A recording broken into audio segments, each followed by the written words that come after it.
Situation of our topic learning packet number 3 in English 9, which is present unreal conditional.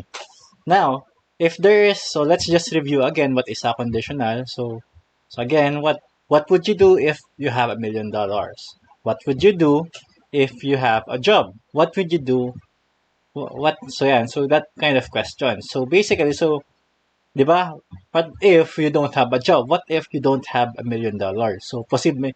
So, mga hypothetical yun or mga bagay na hindi mo, diba, imaginary situation lang. A sentence that has if clause which states a condition and another clause that state happens or result. So, tandaan, ang if clause, yung nagsasabi nung condition and result clause, yung mangyayari after ma-met yung condition. For example, if it rains, the grass gets wet.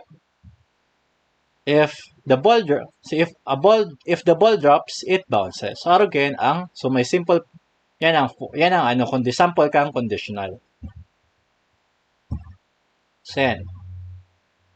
So two clauses in conditional again, discuss na if clause and result clause. If clause nandiyan yung condition and result clause yun mangyayari pag na-met yung condition.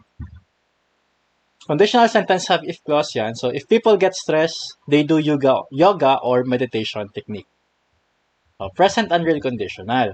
So, anong present unreal conditional? So, another type of conditional, yung una, diniscuss natin, present real, totoo. Ito naman, present unreal conditional. It is used to talk about what you would generally do in imaginary situation. For example, anong gagawin mo pag, for example, nakakuha ka ng $1,000,000 or anong gagawin mo pag nagkatrabaho ka na someday. So, imaginary situation lang. Okay. Form. Use simple past, so past tense. If clause, if the verb is being used were. For all persons. So, were. Kahit first person, second person, third person, were palagi.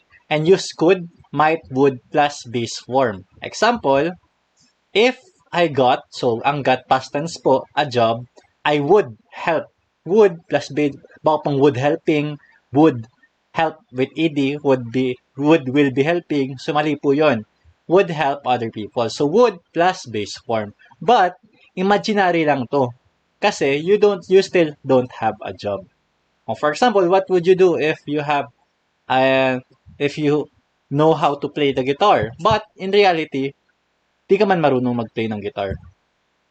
If I got a job, I would help other people. But, I don't have a job right now. Hannah could take good quality photos if she had a high-end camera. But she does not have a camera. So, inang kaya niyang gibun. Kaso, maman nga siya, camera. Kaya imaginary situation na siya. So, if I got a job is the conditional clause and would help is the result clause. Exception. If I were in present unreal conditional, the form was is not considered grammatically correct.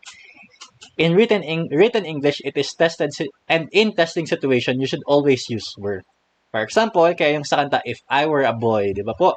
If I were a boy, I would be a gentleman. If she were given an international scholarship, not if she was, she would prefer South Korea. I would choose face-to-face classes over online classes if it were safer. I would choose face-to-face classes over online if it was safer, not correct. Kasi dapat were palagi. Kahit anong perspective. First perspective, second perspective, and etc. Palaging were ang ginagamit. If I were a boy, I would be a gentleman. If I were a lawyer, I would help poor farmers. So, ganyan po. So, okay. So, yan. If I were a boy, etc. Yan. So, I hope that you learned from this lesson, and if you have any questions, you can always chat me on my messenger.